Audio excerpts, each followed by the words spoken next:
What's up, ladies and gentlemen, how's it going? It's Dan here from Cryonoir. The console versus PC debate is an argument that's so old I can remember having the same arguments back when I was at school, when a powerful PC had 8MB of RAM and games came on a 3.5-inch floppy disk. The argument wasn't even a new one then, and to this day I still hear the same talking points from both sides of the aisle. And the thing is, both sides are right and both sides are wrong about almost every point. So, for want of a better idea for a video this week, I'm going to stick my head up above the parapet, put both camps straight, and address my top 10 dumb things said in the PC versus console debate. To clear this up before we start, I love both platforms. I have a total of 13 consoles, not including add-ons like the Sega CD, and I have a PC that I built myself, running an RTX 2070, yes, ray tracing is a thing, an X99 i7, and 8,000 times as much RAM in it as the first PC I built back when I was a teenager.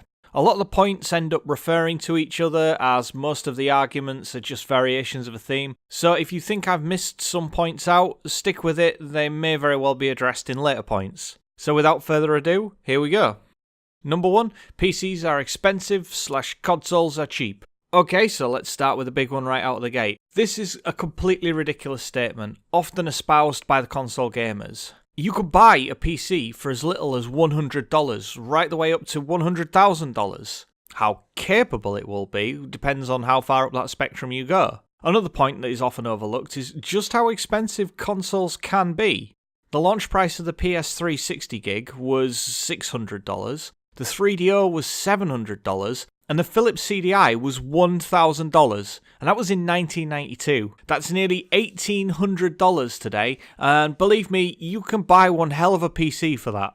The price of the hardware in both camps fluctuates wildly, and a reductive one camp is cheaper than the other is neither helpful nor correct. Germ Gaming, links in the description below, has done a fantastic series called The Potato Masher, in which he made a PC for the price of a PS4, a PS4 Pro, and an Xbox One X, and tested the comparative results between all the platforms. The result was no great surprise to anyone who actually knows what they're talking about. The PC stomped all over the consoles at the start of their lifespan, and as time went on, the gap narrows. One criticism I have though is that he doesn't include a copy of Windows into the original budget. Now, while you can get free operating systems for the PC, gaming on Linux is nowhere near where it needs to be a permanent solution. Yet.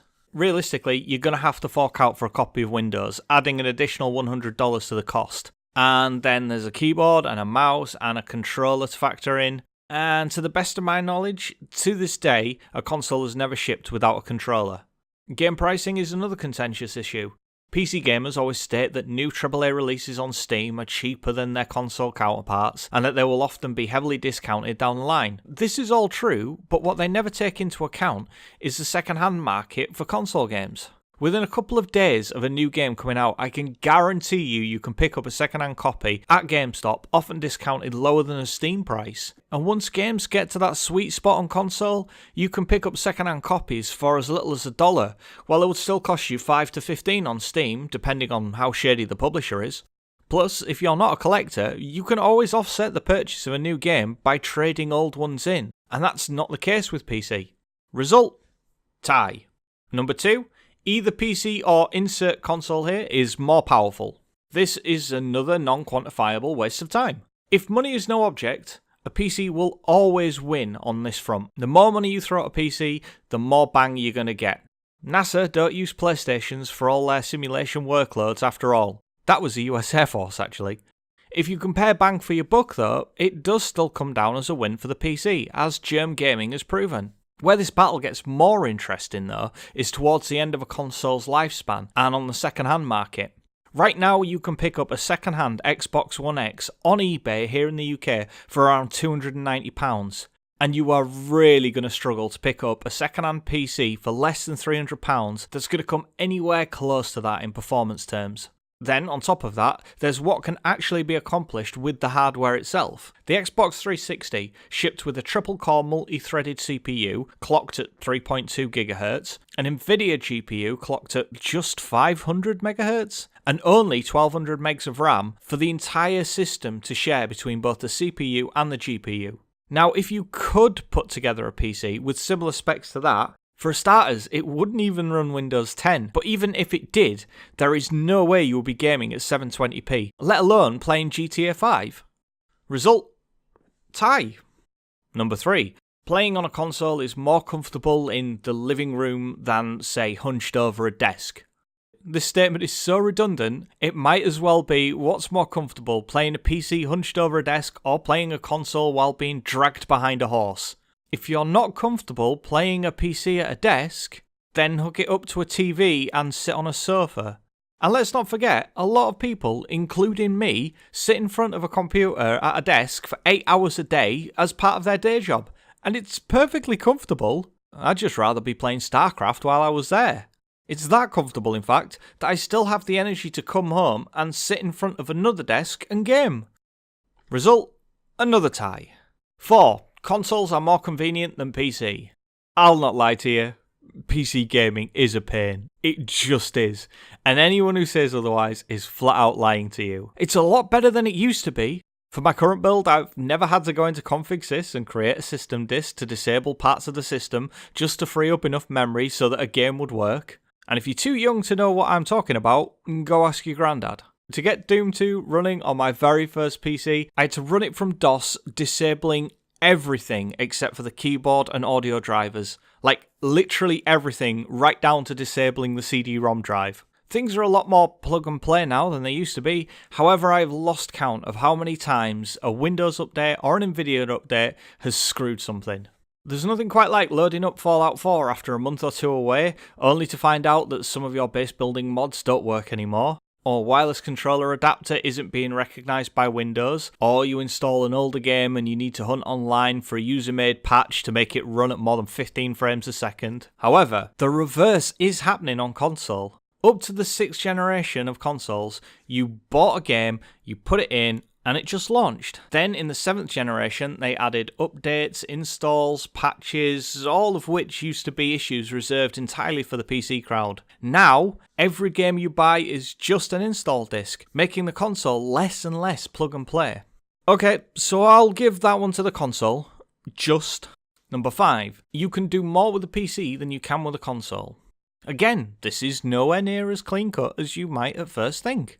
Yes, if you buy a PC, it will out of the box be set up to do just about anything you want, from 3D modelling to spreadsheets, watching movies to making them. However, the most recent consoles can do the vast majority of tasks usually reserved for PCs. Internet browsing, video streaming, online communication, social media, all of that can be done through a console now, out of the box. And as for all the other stuff, a quick Google search and you can find articles and tutorials all about how to jailbreak both an Xbox or a PlayStation and install Linux on both of them, or Windows even. And we've already seen the US Air Force make a supercomputer out of a load of PS3s. So, again, another draw. Number 6, games are made for consoles, PC ports are bad, exclusives, blah blah blah blah blah. Okay, so this one really does have a clear victor. Whilst developers do generally design their games with consoles in mind, as that is the place where they will probably get the largest user base, and it's also good to have a baseline to work from. Most games port over to PC quite well. There are not that many bad PC ports. The reason why everyone goes on about Batman Arkham Knight and, well, a few others, GTA 4 and a few others, is because they are currently the exception. Bad PC ports generally don't happen. The worst you normally get is that a PC port will just be a direct port of the console version. However, if a developer takes their time and decides to really work with a PC game, the amount of additional features you get, such as resolution, frame rate, anti-aliasing, texture work, ambient occlusion, and it can be altered to suit your specific platform. So, if generally ports aren't that bad, then that just leaves us the exclusive arguments. And I gotta tell you guys, emulation is the thing. Right now you can emulate almost every console, with a few exceptions. This means that not only can you play Breath of the Wild on a PC should you wish to, you can also play Sega Mega Drive games, Super Nintendo games, PlayStation games, original Xbox games, Wii U games, Wii games, pretty much anything. There are a few exceptions, but again, sooner or later they will be cracked. So if you can play pretty much any console game on a PC, but you can't play every PC exclusives, such as all the RTS games and all of those weird-ass indie games that you find all over Steam that Jim Sterling cries about, then clearly the PC has a bigger catalogue and is less restrictive. So number 6 is a clear win for the PC. Number 7. PCs are for nerds. Nerd! Well, yes, they are. But nerds run everything, including the consoles you're playing. So next time you're in a traffic accident and you're rushed to an emergency room, make sure you ask for the jock surgeon. Result, moot point. Number 8. Controller versus keyboard and mouse. Again, this is one of the dumbest things you could possibly say in an argument about console versus PC, because you can play with any controller on a PC you want. All you need is a dongle and the drivers. So if you want to play an emulated version of Gears of War, but using the Wii U Pro controller, you can do that. If you want to play an emulated version of Gran Turismo using an Xbox 360 controller, you can do that. If you want to build out the entirety of a shed to look like the inside of a Boeing 747 cockpit so that you can play very realistic flight simulators, you can also do that on PC. But with a console, you are restricted to just controller, or perhaps maybe the Kinect. Result, win for PC. Number 9, you have to upgrade a PC every 2 years.